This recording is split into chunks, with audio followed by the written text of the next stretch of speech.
അക്കൂട്ടത്തിലൊരു video വലിയ രീതിയിൽ വൈറലാവുകയും social മീഡിയയിൽ പുതിയ ചർച്ചകൾക്ക് കാരണമായി തീരുകയും ചെയ്തിട്ടുണ്ട്.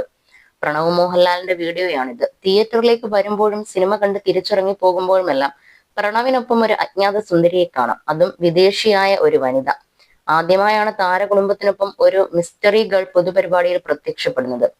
തിയേറ്ററിലേക്ക് നടന്നു വരുമ്പോൾ മുന്നിൽ സുചിത്രയും പിന്നാലെ പ്രണവും വിസ്മയും ഒപ്പം അജ്ഞാത സുന്ദരിയെയും കാണാം.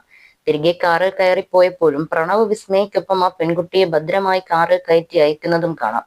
വർഷങ്ങൾക്ക് ശേഷം സിനിമയിൽ അഭിനയിച്ച റിലീസിന് പോലും കാത്തു നിൽക്കാതെ യാത്രകൾക്കായി പോയതാണ് പ്രണവ്. മാസങ്ങൾക്ക് ശേഷം ഇപ്പോഴാണ് പ്രണവ് പൊതുചടങ്ങിൽ പ്രത്യക്ഷപ്പെടുന്നത്.